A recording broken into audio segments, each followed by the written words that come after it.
everyone, welcome back to A1 classes. Today we are going to start the next video that is of service sector in Indian economy.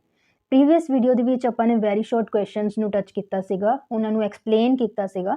ਹੁਣ ਆਪਾਂ ਪੜਨ ਲੱਗਿਆ short type questions ਤੇ without any delay ਆਪਾਂ ਇਸ video ਨੂੰ ਸ਼ੁਰੂ ਕਰਦੇ ਹਾਂ।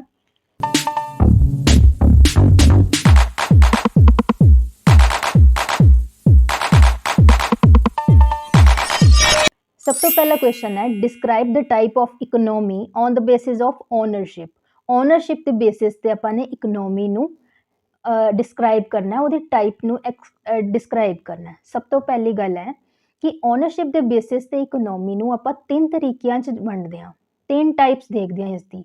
सब तो पहली है सोशलिस्ट इकोनॉमी। सोशलिस्ट इकोनॉमी की हुंदी है when the factor of production are under government control, regulations and supervision is called the socialist economy।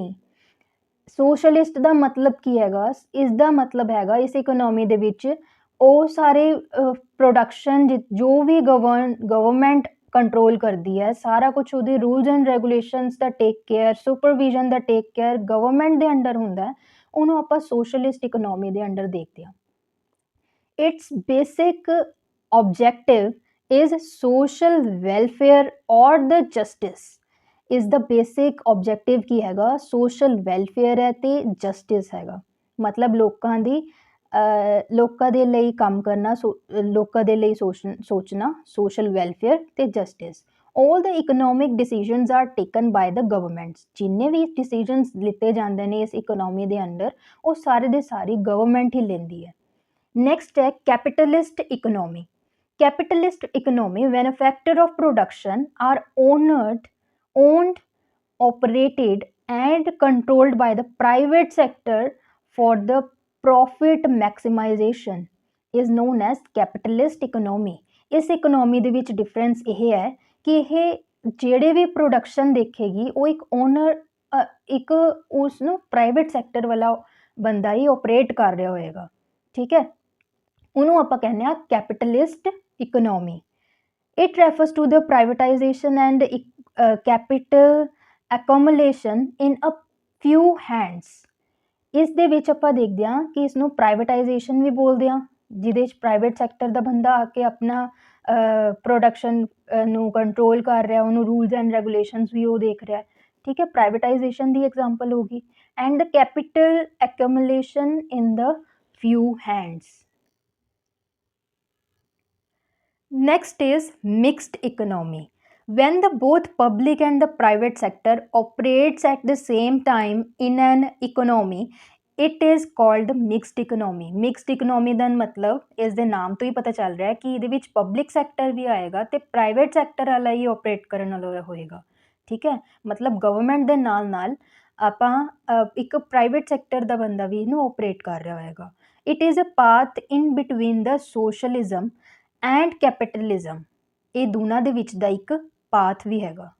I hope ਇਹ ਕੁਐਸਚਨ ਤੁਹਾਨੂੰ ਕਲੀਅਰ ਹੋ ਗਿਆ ਹੋਏਗਾ। ਨੈਕਸਟ ਆਪਾਂ ਚੱਲਦੇ ਹਾਂ ਕੁਐਸਚਨ ਨੰਬਰ 2 ਤੇ। Describe the type of economy on the basis of working conditions.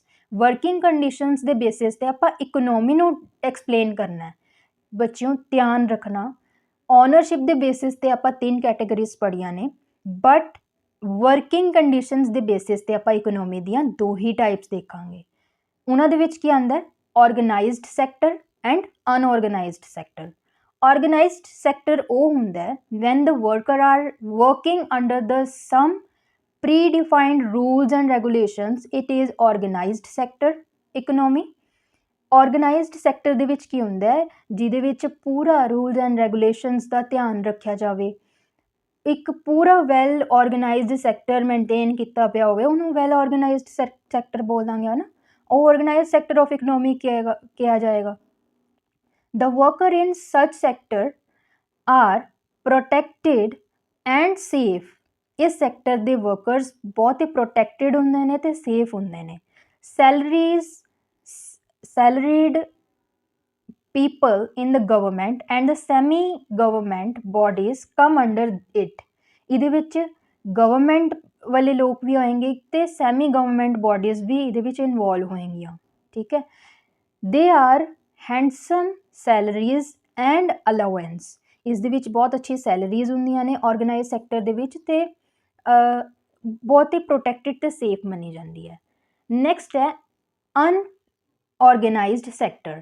ਅਨਆਰਗੇਨਾਈਜ਼ਡ sector ਨਾਮ ਤੋਂ ਪਤਾ ਲੱਗ ਰਿਹਾ ਹੈ ਕਿ ਅਨਆਰਗੇਨਾਈਜ਼ਡ ਹੈ। Workers do not work under the prefixed rules and regulations.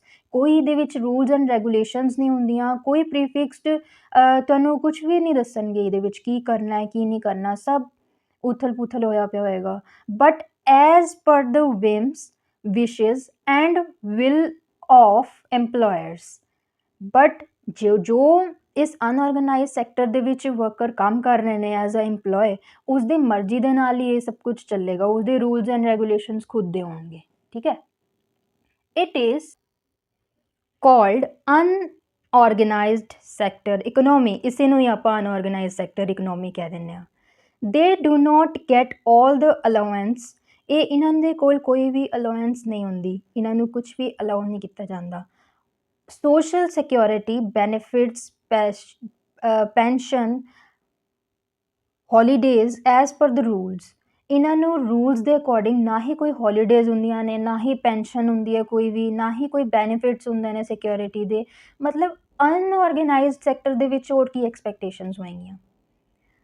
Marginal farmers, domestic workers, street vendors, casual labours come under the unorganise sector. ਹੁਣ ਇਸ ਅਨਆਰਗੇਨਾਈਜ਼ ਸੈਕਟਰ ਦੇ ਵਿੱਚ ਕੌਣ ਲੋਕ ਆਉਂਦੇ ਨੇ? ਇੱਕ ਤਾਂ ਫਾਰਮਰ, ਠੀਕ ਹੈ, ਡੋਮੈਸਟਿਕ ਵਰਕਰ ਘਰ ਦੇ ਵਿੱਚ ਜੋ ਕੰਮ ਕਰਦਾ ਉਹ, ਸਟਰੀਟ ਵੈਂਡਰਸ ਜੋ ਸਟਰੀਟਸ 'ਤੇ ਆਪਣਾ ਲਗਾਉਂਦੇ ਨੇ ਕਾਰਟ ਹੈ ਨਾ ਉਹ, ਅਤੇ ਹੋਰ ਲੇਬਰਸ, ਕੈਜੂਅਲ ਲੇਬਰਸ, ਉਹ ਸਾਰੇ ਦੇ ਸਾਰੇ ਅਨਆਰਗੇਨਾਈਜ਼ ਸੈਕਟਰ ਦੇ ਵਿੱਚ ਆ ਜਾਂਦੇ ਨੇ, ਕਾਊਂਟ ਹੁੰਦੇ ਨੇ। Okay. Next is question number 3. Write a note on the working conditions of the people employed in the unorganized sector. ਹੁਣ ਇਸ unorganized sector ਦੇ ਵਿੱਚ ਜਿਹੜੇ ਕੰਮ ਕਰ ਰਹੇ ਨੇ ਉਹਨਾਂ ਦੀ working conditions ਨੂੰ ਦੇ ਉੱਤੇ ਇੱਕ short note ਲਿਖਣਾ ਹੈ। ਠੀਕ ਹੈ। ਤਾਂ ਚਲੋ, working conditions of a worker is unorganized sector are not good. ਜੋ ਵੀ ਲੋਕ ਅਨਆਰਗੇਨਾਈਜ਼ ਸੈਕਟਰ ਦੇ ਵਿੱਚ ਕੰਮ ਕਰ ਰਹੇ ਨੇ ਉਹਨਾਂ ਦੀ ਕੰਡੀਸ਼ਨਸ ਬਹੁਤੀਆਂ ਅੱਛੀਆਂ ਨਹੀਂ ਹੁੰਦੀਆਂ। They get less holidays, less allowance, more working hours, mostly poor working conditions, no pensions and other social security benefits. ਇਹਨਾਂ ਚੋਂ ਇਹ ਸਾਰੀਆਂ ਚੀਜ਼ਾਂ ਚੋਂ ਉਹਨਾਂ ਨੂੰ ਕੁਝ ਵੀ ਨਹੀਂ ਮਿਲਦਾ। ਮਤਲਬ ਬਹੁਤ ਜ਼ਿਆਦਾ ਉਹਨਾਂ ਨੂੰ ਕੰਮ ਕਰਨਾ ਪੈਂਦਾ, ਬਹੁਤ ਜ਼ਿਆਦਾ ਵਰਕਿੰਗ ਆਵਰਸ ਹੁੰਦੇ ਨੇ, ਕੋਈ ਸੋਸ਼ਲ ਸਿਕਿਉਰਿਟੀ ਬੈਨੀਫਿਟਸ ਨਹੀਂ ਹੁੰਦੇ, ਨਾ ਹੀ ਕੋਈ ਪੈਨਸ਼ਨ ਹੁੰਦੀ ਹੈ। ਇਹਨਾਂ ਸਭ ਚੀਜ਼ਾਂ ਤੋਂ ਬਾਅਦ ਉਹਨਾਂ ਨੂੰ ਗੁਜ਼ਰਨਾ ਪੈਂਦਾ ਹੈ। ਦੇ ਆਰ ਐਕਸਪਲੋਇਟਡ ਬਾਏ ਦ ਐਮਪਲੋਇਰਸ। ਉਹ ਹੁਣ ਐਮਪਲੋਇਰਸ ਦੁਆਰਾ ਵੀ ਐਕਸਪਲੋਇਟ ਕੀਤੇ ਜਾਂਦੇ ਨੇ। ਦੇ remain in the work till they remain in the work the will of the employers. ਹੁਣ ਉਹ ਆਪਣਾ ਕੰਮ ਤਦ ਤੱਕ ਕਰਨਗੇ ਜਦ ਤੱਕ ਐਮਪਲੋਇਰਸ ਦੀ ਵਿਲ ਹੈ, ਜਦ ਤੱਕ ਉਹ ਕਰ ਸਕਦੇ ਨੇ। ਦੇ do not permanent but temporary, casual ਔਰ ਕੰਟਰੈਕਟ ਵਰਕਰਸ। ਇਹ ਪਰਮਾਨੈਂਟ ਤਾਂ ਹੁੰਦੇ ਨਹੀਂ ਬਟ ਟੈਂਪਰੇਰੀ ਤੌਰ 'ਤੇ ਇਹਨਾਂ ਨੂੰ ਰੱਖਿਆ ਜਾਂਦਾ ਹੈ। ਕੈਜੂਅਲੀ ਜਾਂ ਕੰਟਰੈਕਚੁਅਲ ਬੇਸਿਸ 'ਤੇ ਇਹ ਵਰਕਰਸ ਕੰਮ ਕਰ ਰਹੇ ਹੁੰਦੇ ਨੇ। Mostly they get less salaries and more working hours. ਬਹੁਤ ਘੱਟ ਹੀ ਸੈਲਰੀ ਦਿੱਤੀ ਜਾਂਦੀ ਹੈ ਅਤੇ ਬਹੁਤ ਜ਼ਿਆਦਾ ਵਰਕਿੰਗ ਆਵਰਸ 'ਤੇ ਰੱਖਿਆ ਜਾਂਦਾ ਹੈ। They termed as the condition of work as decided by employers to increase their own profits at the cost of workers. ਹੁਣ ਇਸ ਟਰਮਸ ਐਂਡ ਕੰਡੀਸ਼ਨਸ ਦਾ ਕੀ ਹੈਗਾ? The terms and conditions of the worker as decided by the employer.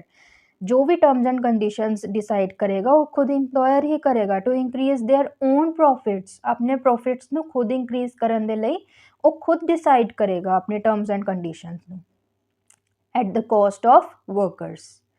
Next is differentiate between the organized and unorganized sector. I hope ਤੁਹਾਨੂੰ ਪਿਛਲੇ ਕੁਝ questions ਦੇ ਵਿੱਚ ਸਮਝ ਆ ਗਿਆ ਹੋਏਗਾ ਕਿ ਆਰਗੇਨਾਈਜ਼ ਸੈਕਟਰ ਕੀ ਹੁੰਦਾ ਹੈ, ਅਨਆਰਗੇਨਾਈਜ਼ ਸੈਕਟਰ ਕੀ ਹੁੰਦਾ ਹੈ, ਕਿਉਂਕਿ 2 ਕੁਐਸਚਨਸ ਦੇ ਵਿੱਚ ਆਪਾਂ ਇਹਨਾਂ ਦੇ ਬਾਰੇ ਡਿਸਕਸ ਕਰਦੇ ਆ ਰਹੇ ਹਾਂ। ਠੀਕ ਹੈ। ਨੈਕਸਟ ਹੁਣ ਇਹਦਾ ਡਿਫਰੈਂਸ ਵੀ ਦੇਖ ਲੈਂਦੇ ਹਾਂ। Differentiate between the organised and unorganised sector, that is organized sector mostly government and semi government bodies come under the organized sector. ਜੋ ਵੀ ਗਵਰਨਮੈਂਟ ਬੋਡੀਜ਼ ਹੈ ਜਾਂ ਸੈਮੀ ਗਵਰਨਮੈਂਟ ਬੋਡੀਜ਼ ਹੈਗੀਆਂ ਉਹ ਆਰਗੇਨਾਈਜ਼ ਸੈਕਟਰ ਦੇ ਵਿੱਚ ਆਉਂਦੀਆਂ ਨੇ। ਤੇ ਅਨਆਰਗੇਨਾਈਜ਼ ਸੈਕਟਰ ਦੇ ਵਿੱਚ ਕੌਣ ਪੜ੍ਹੇ ਸੀ ਆਪਾਂ ਨੇ? Marginal farmers, street vendors, casual laborers, etc. come under the unorganized sector। ਇਹ ਸਾਰੇ ਦੇ ਸਾਰੇ ਅਨਆਰਗੇਨਾਈਜ਼ ਸੈਕਟਰ 'ਚ ਮੰਨੇ ਜਾਂਦੇ ਨੇ ਤੇ ਗਵਰਨਮੈਂਟ ਤੇ semi government bodies organise sector ਦੇ ਵਿੱਚ ਕੰਸੀਡਰ ਕੀਤੀਆਂ ਜਾਂਦੀਆਂ ਨੇ। Next is workers have a specific rules and regulations। workers ਦੇ ਕੋਲ specific rules and regulations ਹੁੰਦੀਆਂ ਨੇ ਉਹ ਵੀ ਆਰਗੇਨਾਈਜ਼ ਸੈਕਟਰ ਦੇ ਵਿੱਚ। ਬਟ ਜਿਹੜੇ ਵਰਕਰਸ ਅਨਆਰਗੇਨਾਈਜ਼ ਸੈਕਟਰ ਦੇ ਹੁੰਦੇ ਨੇ ਉਹਨਾਂ ਦੇ ਕੋਲ ਕੋਈ ਵੀ ਰੂਲਸ ਐਂਡ ਰੈਗੂਲੇਸ਼ਨਸ ਨਹੀਂ ਹੁੰਦੀਆਂ। workers get fixed salaries, allowance and holiday rules। workers ਦੇ ਕੋਲ ਫਿਕਸਡ ਸੈਲਰੀਜ਼ ਹੁੰਦੀਆਂ ਨੇ, ਖੁਦ ਕੰਮ ਕਰਨ ਦਾ ਅਲਾਉ ਕੀਤਾ ਜਾਂਦਾ ਹੈ ਤੇ ਉਹਨਾਂ ਦੇ ਕੋਲ ਹੌਲੀਡੇਜ਼ ਦੇ ਰੂਲਸ ਵੀ ਹੁੰਦੇ ਨੇ ਕੁਝ, ਮਤਲਬ ਉਹਨਾਂ ਨੂੰ ਹੌਲੀਡੇਜ਼ ਵੀ ਮਿਲਦੀਆਂ ਨੇ। ਬਟ ਅਨਆਰਗੇਨਾਈਜ਼ ਸੈਕਟਰ ਦੇ ਕੋਲ ਨਾ ਹੀ ਕੋਈ ਸੈਲਰੀ ਰੈਗੂਲਰ ਸੈਲਰੀਜ਼ ਹੁੰਦੀਆਂ ਨੇ ਨਾ ਹੀ ਕੋਈ holidays. Next point is pension and some security benefits are given to the workers. ਕੁਝ ਪੈਨਸ਼ਨ ਵੀ ਦਿੰਦੇ ਨੇ ਤੇ ਕੁਝ ਸੋਸ਼ਲ ਸਿਕਿਉਰਿਟੀ ਵੀ ਇਸ ਦੇ ਅੰਦਰ ਮਿਲਦੀ ਹੈ ਵਰਕਰਸ ਨੂੰ। ਬਟ ਕੋਈ ਪੈਨਸ਼ਨ ਨਹੀਂ ਮਿਲਦੀ ਅਨਆਰਗੇਨਾਈਜ਼ ਸੈਕਟਰ ਦੇ ਵਿੱਚ, ਕੋਈ ਸੋਸ਼ਲ ਸਿਕਿਉਰਿਟੀ ਨਹੀਂ ਮਿਲਦੀ। ਕਿੰਨਾ ਆਪੋਜ਼ਿਟ ਹੈ ਦੇਖੋ ਦੋਨੋਂ ਹੀ। ਨੈਕਸਟ ਪੁਆਇੰਟ ਹੈ ਵਰਕਰਸ ਆਰ ਮੋਸਟਲੀ ਪਰਮਾਨੈਂਟ। ਇਹਦੇ ਵਿੱਚ ਵਰਕਰਸ ਜਿਹੜੇ ਹੋਏਗੇ ਉਹ ਮੋਸਟਲੀ ਪਰਮਾਨੈਂਟ ਹੋਏਗੇ ਤੇ ਇਹਦੇ ਵਿੱਚ ਟੈਂਪਰੇਰੀ ਜਾਂ ਕੈਜੂਅਲ ਤੌਰ ਤੇ ਹੀ ਰੱਖੇ ਜਾਣਗੇ। ਠੀਕ ਹੈ। ਨੈਕਸਟ ਹੈ workers are protected and safe. Workers ਜਿਹੜੇ ਆ ਉਹ ਪ੍ਰੋਟੈਕਟਿਡ ਨੇ ਤੇ ਸੇਫ ਨੇ। Workers are unsafe and unprotected. Unprotected ਕਿੱਥੇ ਹੋਏਗੇ? ਅਨਆਰਗੇਨਾਈਜ਼ ਸੈਕਟਰ ਦੇ ਵਿੱਚ ਮੰਨੇ ਜਾਏंगे। this sector is well managed and controlled। ਇਹ ਸੈਕਟਰ ਮੈਨੇਜ ਕੀਤਾ ਜਾਏਗਾ ਤੇ ਵੈਲ ਸ਼ੈਡਿਊਲ ਦਿੱਤਾ ਜਾਏਗਾ, ਇਹਨਾਂ ਨੂੰ ਕੰਟਰੋਲ ਕੀਤਾ ਜਾਏਗਾ। ਬਟ ਅਨਆਰਗੇਨਾਈਜ਼ ਸੈਕਟਰ ਦੇ ਵਿੱਚ ਕੁਛ ਵੀ ਐਸਾ ਨਹੀਂ ਹੁੰਦਾ, ਪੂਅਰਲੀ ਮੈਨੇਜਡ, ਕੋਈ ਵੀ ਰੂਲਸ ਐਂਡ ਰੈਗੂਲੇਸ਼ਨਸ ਹੀ ਨਹੀਂ ਹੁੰਦੀਆਂ ਇਹਦੇ ਵਿੱਚ, ਐਂਡ ਕੰਟਰੋਲਡ। ਆਈ ਹੋਪ ਤੁਹਾਨੂੰ ਇਹ ਕੁਐਸਚਨ ਬਹੁਤ ਹੀ ਅੱਛੀ ਤਰ੍ਹਾਂ ਕਲੀਅਰ ਹੋ ਗਿਆ ਹੋਏਗਾ ਸੈਕਟਰ ਤੇ ਅਨਆਰਗੇਨਾਈਜ਼ ਸੈਕਟਰ ਤੇ ਆਰਗੇਨਾਈਜ਼ ਸੈਕਟਰ ਵਾਲਾ। ਨੈਕਸਟ ਆਪਾਂ ਮੂਵ ਕਰਦੇ ਹਾਂ ਆਪਣੇ 5th ਕੁਐਸਚਨ ਦੀ ਤਰਫ। Describe the types of the economy on the basis of nature of job. ਹੁਣ ਆਪਾਂ ਇਕਨੋਮੀ ਦੀ ਟਾਈਪਸ ਨੂੰ ਐਕਸਪਲੇਨ ਕਰਨ ਲੱਗੇ ਹਾਂ ਜਿਹਦੇ ਵਿੱਚ ਕਿਸ ਬੇਸਿਸ ਤੇ? Nature of job the basis ਤੇ ਆਪਾਂ ਸੈਕਟਰ ਆਫ ਇਕਨੋਮੀ ਨੂੰ ਐਕਸਪਲੇਨ ਕਰਾਂਗੇ। ਸਭ ਤੋਂ ਪਹਿਲਾ ਹੈ primary sector. The sector in which the jobs and economy activity is directly linked with the natural resources such as land, water, etc. are called primary sector। ਹੁਣ ਇਹ primary sector ਦਾ ਮਤਲਬ ਹੈਗਾ ਕਿ ਜਿਹੜੀ ਵੀ ਜੌਬਸ ਜਾਂ ਕੋਈ ਵੀ ਐਕਟੀਵਿਟੀ ਡਾਇਰੈਕਟਲੀ ਨੈਚੁਰਲ ਰਿਸੋਰਸਿਸ ਤੋਂ ਹੀ complete ਹੋ ਰਹੀਆਂ ਨੇ, ਜਿਵੇਂ ਕਿ ਲੈਂਡ ਜਾਂ ਵਾਟਰ ਦੇ ਥਰੂ ਹੋ ਰਹੀਆਂ ਨੇ, ਉਹਨਾਂ ਨੂੰ ਆਪਾਂ ਪ੍ਰਾਈਵੇਟ ਸੈਕਟਰ ਦੇ ਵਿੱਚ ਹੀ ਰੱਖਾਂਗੇ। It includes fishing, forestry, farming, animal husbandry and hunting. ਇਹ ਸਾਰੀਆਂ ਚੀਜ਼ਾਂ ਪ੍ਰਾਇਮਰੀ ਸੈਕਟਰ ਦਾ ਹੀ ਪਾਰਟ ਹੈ। Secondary sector, the sector in which the most output of the primary sector is used as the input for the further production is called the secondary sector। ਹੁਣ ਜੋ ਵੀ primary sector ਤੋਂ produce ਹੋ ਕੇ ਆ ਰਿਹਾ, ਜੋ ਵੀ output ਨਿਕਲ ਕੇ ਆ ਰਹੀ ਹੈ ਪ੍ਰਾਇਮਰੀ ਸੈਕਟਰ 'ਚੋਂ, ਉਹ ਫਰਦਰ ਜਦੋਂ ਪ੍ਰੋਡਕਸ਼ਨ ਦੇ ਲਈ ਜਾਂਦੀ ਹੈ ਉਹਨੂੰ ਆਪਾਂ ਕਹਿੰਦੇ ਹਾਂ secondary sector. It includes the industry like sugar, iron, steel, cement, textile and manufacturing. ਇਹ ਸਭ ਚੀਜ਼ਾਂ ਸੈਕੰਡਰੀ ਸੈਕਟਰ ਦਾ ਹੀ ਪਾर्ट है। ठीक है। नेक्स्ट है टर्शरी और द सर्विस सेक्टर। टर्शरी और सर्विस सेक्टर किसे बोलते हैं? टर्शरी और service sector, the sector which produces and supplies services to help both the primary and the secondary sector is called service sector। ਹੁਣ ਜੋ ਵੀ ਇਹਦੇ ਵਿੱਚ ਪ੍ਰਾਇਮਰੀ ਸੈਕਟਰ ਤੇ ਸੈਕੰਡਰੀ ਸੈਕਟਰ ਦੋਨਾਂ ਨੂੰ ਹੀ ਦੋਨਾਂ ਦੀ ਹੀ ਸਪਲਾਈ ਆ ਰਹੀ ਹੈਗੀ ਹੈ ਤੇ ਉਸ ਤੋਂ ਬਾਅਦ ਇੱਕ ਨਵੀਂ ਚੀਜ਼ ਲੈ ਕੇ ਬਣ ਕੇ ਆ ਰਹੀ ਹੈ, ਉਹਨੂੰ ਆਪਾਂ ਟਰਸ਼ਰੀ ਸੈਕਟਰ ਦੇ ਵਿੱਚ ਰੱਖਾਂਗੇ। ਇਹਦੇ ਵਿੱਚ ਕੀ ਹੋ ਸਕਦਾ ਹੈ? ਬੈਂਕਿੰਗ ਹੋ ਸਕਦਾ ਹੈ, ਇੰਸ਼ੋਰੈਂਸ ਹੋ ਸਕਦਾ ਹੈ, trade, transport, communication, education and health, all are included in tertiary sector। ਜਿਹਨੂੰ ਆਪਾਂ ਸਰਵਿਸ ਸੈਕਟਰ ਵੀ ਕਹਿੰਦੇ ਆ। Move to the next question, that is write a note on relative importance of the different sectors of an economy। ਹੁਣ ਇਸ question ਦੇ ਵਿੱਚ ਆਪਾਂ ਨੂੰ ਇੱਕ ਸ਼ਾਰਟ ਨੋਟ ਲਿਖਣਾ ਹੈ, ਇੰਪੋਰਟੈਂਸ ਦੱਸਣੀ ਹੈ ਇਹਨਾਂ ਡਿਫਰੈਂਟ ਸੈਕਟਰਸ ਦੀ ਕੀ ਇੰਪੋਰਟੈਂਸ ਹੈ ਆਪਣੀ ਇਕਨੋਮੀ ਦੇ ਅੰਦਰ। ਤਾਂ ਚਲੋ ਦੇਖਦੇ ਹਾਂ। All the sectors have their own relative importance. ਸਭ ਤੋਂ ਪਹਿਲਾਂ ਤਾਂ ਸਾਰੇ ਸੈਕਟਰਸ ਦੀ ਹੀ ਇੱਕ ਆਪਣੀ ਆਪਣੀ ਇੰਪੋਰਟੈਂਸ ਹੁੰਦੀ ਹੈ। all are dependent on each other, ਇੱਕ ਦੂਜੇ ਤੇ ਡਿਪੈਂਡੈਂਟ ਹੈਗੇ ਆ।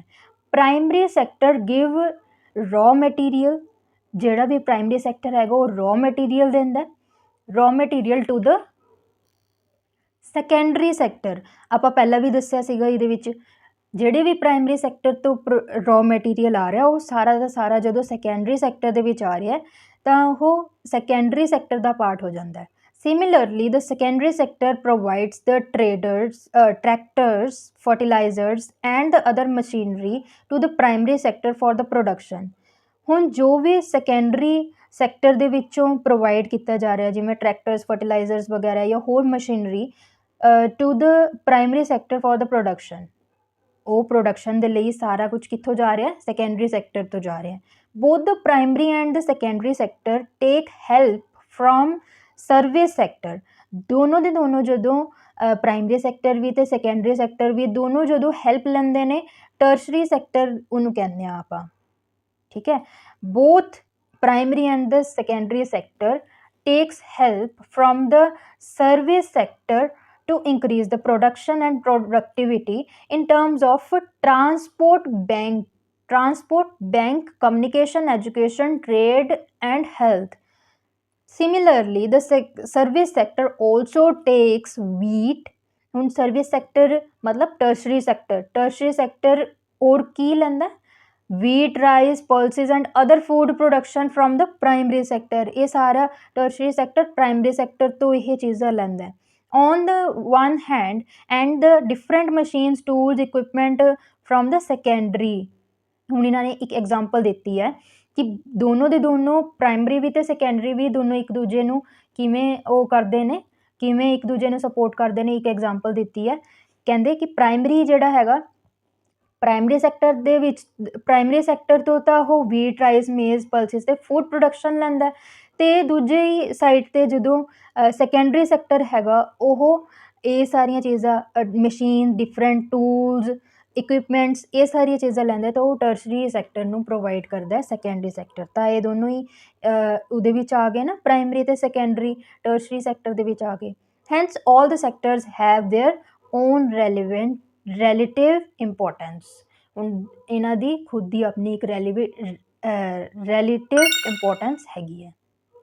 Now let us move to the next question, that is question number 7th। Write the note on the contribution of the service sector in the foreign trade of the India। ਕਹਿੰਦੇ foreign trade ਦੇ ਵਿੱਚ ਕਿਹੜੀ contribution ਹੈਗੀ ਆ ਆਪਾਂ ਨੇ ਉਹ ਦੱਸਣਾ। ਸਭ ਤੋਂ ਪਹਿਲਾਂ service sector is playing an important role in the foreign trade of the India. Foreign trade ਮਤਲਬ ਜੋ ਐਕਸਚੇਂਜ ਆਪਾਂ ਗੁੱਡਸ ਐਂਡ ਸਰਵਿਸਿਜ਼ ਦਾ ਐਕਸਚੇਂਜ ਕਰਦੇ ਹਾਂ ਆਪਣੇ ਇੰਡੀਆ ਤੋਂ ਲੈ ਕੇ ਬਾਹਰ ਫੋਰਨ ਐਕਸਚੇਂਜ ਕਰਦੇ ਹਾਂ ਤਾਂ ਉਹ ਸਾਰੀ ਚੀਜ਼ਾਂ ਇਹਦੇ ਵਿੱਚ ਇੰਕਲੂਡਡ ਹੁੰਦੀਆਂ ਨੇ, ਉਹਦੀ ਵੀ ਇੱਕ ਆਪਣੀ ਇੰਪੋਰਟੈਂਸ ਹੈਗੀ ਹੈ। Our major exports from the service sector. ਬਹੁਤ ਵੱਡਾ ਐਕਸਪੋਰਟ ਹੁੰਦਾ ਹੈਗਾ ਸਰਵਿਸ ਸੈਕਟਰ ਤੋਂ ਐਕਸਪੋਰਟ ਹੁੰਦਾ ਆਪਣਾ ਇੰਡੀਆ ਦਾ ਫੋਰਨ ਟ੍ਰੇਡਸ ਦੀ ਤਰਫ, ਠੀਕ ਹੈ। The value of export by the service sector was $254 billions in 2021 to 2022। ਜਿਹੜੀ ਵੈਲਿਊ ਐਕਸਪੋਰਟ ਹੋਈ ਹੈ ਸਰਵਿਸ ਸੈਕਟਰ ਤੋਂ $US ਬਿਲੀਅਨਸ ਦੇ ਵਿੱਚ ਹੈਗੀ ਆ। ਉਹ ਉਹਨਾਂ ਨੇ ਡਾਟਾ ਦਿੱਤਾ 2021 ਤੋਂ ਲੈ ਕੇ 2022 ਤੱਕ ਦਾ। It counted for the 38% of the total export of the India. ਇਹਨੂੰ ਆਪਾਂ 38% ਮੰਨਦੇ ਹਾਂ, ਪੂਰੇ ਟੋਟਲ ਇੰਡੀਆ ਦਾ ਟੋਟਲ ਐਕਸਪੋਰਟ ਕਾਊਂਟ ਕੀਤਾ ਜਾਂਦਾ ਹੈ। The estimated value of the services imports for April-December 2022 was $135 billion। ਜੋ ਐਸਟੀਮੇਟਡ ਵੈਲਿਊ ਹੈਗੀ ਹੈ ਸਰਵਿਸ ਇੰਪੋਰਟ ਦੀ, ਉਹ ਅਪ੍ਰੈਲ ਤੋਂ ਲੈ ਕੇ ਦਸੰਬਰ ਤੱਕ ਦੀ ਹੈਗੀ ਹੈ 2022 ਦੀ, ਉਹ ਯੂਐਸ ਡਾਲਰ ਹੈ 135 ਬਿਲੀਅਨ। ਠੀਕ ਹੈ, hence the service sector is earning a major part of the foreign exchange. India has a surplus in the next export। ਬਹੁਤ ਜ਼ਿਆਦਾ ਐਕਸਪੋਰਟਿੰਗ ਦੇ ਫੋਰਨ ਐਕਸਚੇਂਜ ਦੇ ਨਾਲ ਹੀ ਬਹੁਤ ਜ਼ਿਆਦਾ ਅਰਨਿੰਗ ਕਰ ਰਿਹਾ ਆਪਣਾ ਇੰਡੀਆ। ਠੀਕ ਹੈ, next is question number 8, that is what are the various reasons for the development of service sector in India। ਕਿਹੜੇ ਇਹ ਐਜ ਏ ਰੀਜ਼ਨਸ ਹੈਗੇ ਨੇ ਜਿਹਦੇ ਨਾਲ ਆਪਾਂ ਸਰਵਿਸ ਸੈਕਟਰ ਨੂੰ ਜ਼ਿਆਦਾ ਡਿਵੈਲਪ ਕਰਦੇ ਹਾਂ। ਠੀਕ ਹੈ, ਸਭ ਤੋਂ ਪਹਿਲਾ ਰੀਜ਼ਨ ਹੈਗਾ ਕਿਉਂ ਆਪਾਂ ਡਿਵੈਲਪ ਕਰ ਰਹੇ ਹਾਂ, ਡਿਵੈਲਪਮੈਂਟ ਆਫ ਨਿਊ ਏਰੀਆਜ਼। ਇਸ ਦੇ ਨਾਲ ਆਪਣੇ ਨਵੇਂ ਏਰੀਆਜ਼ ਓਪਨ ਹੁੰਦੇ ਨੇ, ਜਿਵੇਂ ਟੂਰਿਜ਼ਮ, ਹੋਟਲਸ, ਕਲੋਨੀਜ਼, ਇਹ ਸਭ ਇੰਕਲੂਡ ਹੁੰਦੇ ਨੇ। ਨੈਕਸਟ ਹੈ demand of the new services. ਨਵੀਂ ਸਰਵਿਸਿਜ਼ ਨਿਕਲ ਕੇ ਆਉਂਦੀਆਂ ਨੇ, ਜਿਵੇਂ 5G ਦੀ ਸਰਵਿਸ ਹੋ ਗਈ, ਬੈਂਕਿੰਗ, ਪੋਰਟਲਸ, पोस्टल्स, इंफॉर्मेशन टेक्नोलॉजी या इंश्योरेंस एटसेट्रा। नेक्स्ट है development demand for the essential service. हुण जिहड़ी भी सर्विस बहुत ज़्यादा ਜ਼ਰੂਰੀ ਹੁੰਦੀ ਹੈ ਉਹ ਵੀ ਨਿਕਲ ਕੇ ਆਉਂਦੀ ਹੈ ਇਹਦੇ 'ਚੋਂ, ਜਿਹੜੀ ਜਿਵੇਂ ਕਿ ਐਜੂਕੇਸ਼ਨ ਜ਼ਰੂਰੀ ਹੈ, ਆਪਣੀ ਹੈਲਥ ਜ਼ਰੂਰੀ ਹੈ, ਫਾਈਨੈਂਸਿਸ ਜ਼ਰੂਰੀ ਹੈ, ਐਡਮਿਨਿਸਟ੍ਰੇਸ਼ਨ ਜ਼ਰੂਰੀ ਹੈ। ਇਹ ਸਭ ਇਹਦੇ 'ਚੋਂ ਨਿਕਲ ਕੇ ਆਉਂਦੀ ਹੈ, ਇਹਦੀ ਡਿਮਾਂਡ ਹੋਰ ਵੀ ਜ਼ਿਆਦਾ ਇਨਹੈਂਸ ਹੋ ਜਾਂਦੀ ਹੈ। For the development of primary sector, ਆਪਾਂ ਇਸ ਨੂੰ ਐਜ਼ ਅ ਪ੍ਰਾਇਮਰੀ ਸੈਕਟਰ ਦੀ ਡਿਵੈਲਪਮੈਂਟ ਲਈ ਵੀ ਦੇਖ ਰਹੇ ਹਾਂ। ਠੀਕ ਹੈ, services to the farmers and the rural peoples. ਜਿਹੜੇ ਸਰਵਿਸ ਸੈਕਟਰ ਦੇ ਵਿੱਚ ਸਰਵਿਸ ਦੇ ਵਿੱਚ ਫਾਰਮਰਸ ਆਉਂਦੇ ਨੇ, ਰੂਰਲ ਪੀਪਲ ਲੋਕ ਆਉਂਦੇ ਨੇ।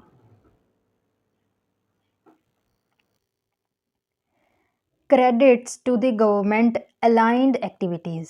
ਨੈਕਸਟ ਹੈ for the development of secondary sector. Secondary sector ਦੀ ਡਿਵੈਲਪਮੈਂਟ ਲਈ ਵੀ ਆਪਾਂ ਇਸ ਨੂੰ ਸਰਵਿਸ ਸੈਕਟਰ ਨੂੰ ਡਿਵੈਲਪ ਕਰਦੇ ਹਾਂ।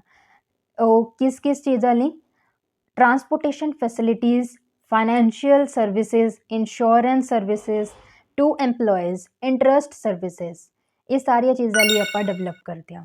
ਨੈਕਸਟ ਕੁਐਸਚਨ ਹੈ ਦੈਨ ਇਹ ਦੋ ਕੁਐਸਚਨਸ ਤੋਂ ਬਾਅਦ ਆਪਾਂ ਵੀਡੀਓ ਐਂਡ ਕਰਦੇ ਹਾਂ, ਫਿਰ ਨੈਕਸਟ ਵੀਡੀਓ ਦੇ ਵਿੱਚ ਮਿਲਾਂਗੇ।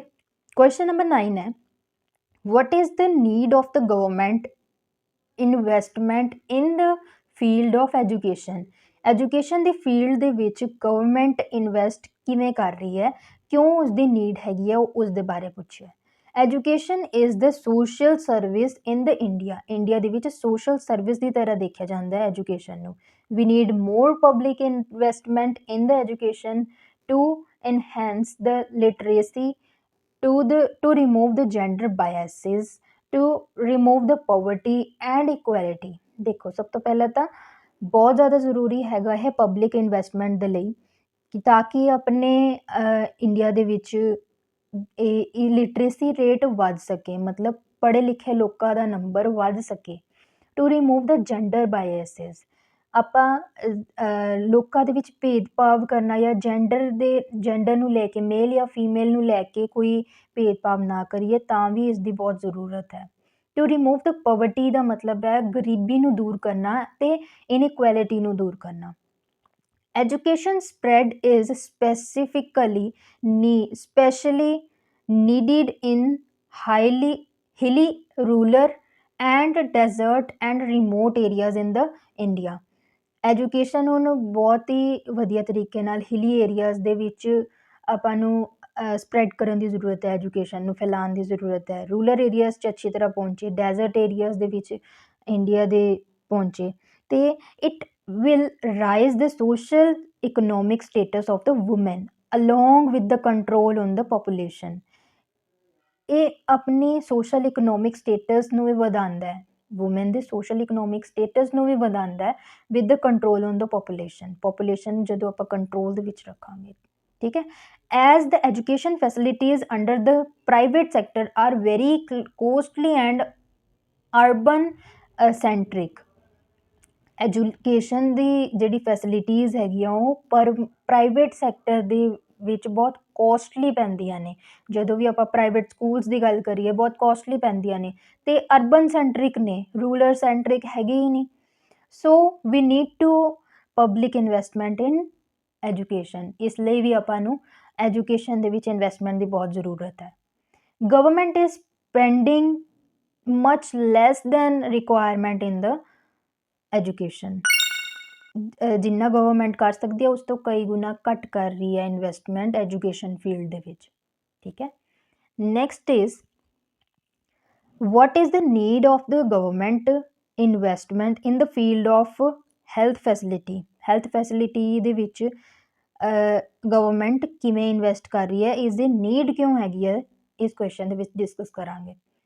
Government investment is needed in the health sector in the India ਦੇ ਵਿੱਚ ਹੈਲਥ ਸੈਕਟਰ ਦੇ ਵਿੱਚ ਬਹੁਤ ਜ਼ਿਆਦਾ ਜ਼ਰੂਰਤ ਹੈ ਆਪਣੇ ਇਨਵੈਸਟਮੈਂਟ ਕਰਨ ਦੀ। ਜਦੋਂ ਹੁਣ ਉਹਨਾਂ ਨੇ ਅੱਗੇ ਦਿੱਤਾ ਵੀ ਹੋਇਆ COVID-19 made the picture of the status of the health services very clear in the India. ਜਦੋਂ COVID-19 ਆਇਆ ਸੀਗਾ, COVID-19 ਦੀ ਸਿਚੁਏਸ਼ਨ ਦੇ ਵਿੱਚ ਜਦੋਂ ਕੰਡੀਸ਼ਨਸ ਬਹੁਤ ਹੀ ਖਰਾਬ ਹੋ ਗਈਆਂ ਸੀ ਹੈਲਥ ਸਰਵਿਸਿਜ਼ ਨੂੰ ਦੇਖ ਕੇ, ਉਹ ਕਲੀਅਰਲੀ ਡਿਫਾਈਨ ਕਰ ਰਿਹਾ ਆਪਣੀ ਇੰਡੀਆ ਦੀ ਹੈਲਥ ਕਿੱਥੇ ਜਾ ਰਹੀ ਹੈ।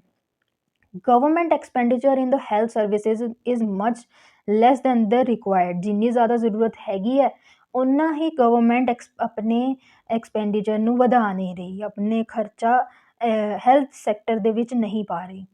Private hospitals are very costly and urban centric ਔਰ ਦ ਬਾਈਸਡ। ਜੋ ਪ੍ਰਾਈਵੇਟ ਹਸਪੀਟਲਸ ਹੈਗੇ ਨੇ ਉਹ ਇੱਕ ਤਾਂ ਕੋਸਟਲੀ ਨੇ, ਸਭ ਲੋਕ ਉਹਨੂੰ ਅਫੋਰਡ ਨਹੀਂ ਕਰ ਸਕਦੇ, ਇੱਕ ਕਾਮਨ ਮੈਨ ਉਹਨੂੰ ਅਫੋਰਡ ਨਹੀਂ ਕਰ ਸਕਦਾ, ਜੋ ਬਹੁਤ ਹੀ ਹਾਈ ਕੋਸਟਲੀ ਪੈਂਦੇ ਨੇ, ਅਤੇ ਅਰਬਨ ਸੈਂਟਰਿਕ ਨੇ ਅਤੇ ਬਾਈਸਡ ਵੀ ਨੇ। ਕਿਤੇ ਕਿਤੇ ਇਹ ਚੀਜ਼ਾਂ ਹਲੇ ਵੀ ਦੇਖੀਆਂ ਜਾ ਰਹੀਆਂ ਨੇ। Infrastructure in public hospitals, clinics, dispensaries is very poor. ਜੋ ਵੀ ਇਨਫਰਾਸਟਰਕਚਰ ਹੈਗਾ ਇਹਨਾਂ ਹਸਪੀਟਲਸ ਦਾ, ਕਲੀਨਿਕਸ ਦਾ, ਡਿਸਪੈਂਸਰੀਜ਼ ਦਾ, ਉਹ ਬਹੁਤ ਹੀ ਪੂਅਰ ਹੈ। Number of qualified health workers is much less in the rural areas. ਜੋ ਰੂਰਲ ਏਰੀਆਜ਼ ਦੇ ਵਿੱਚ ਨੰਬਰ ਹੈਗਾ ਹੈਲਥ ਵਰਕਰਸ ਦਾ,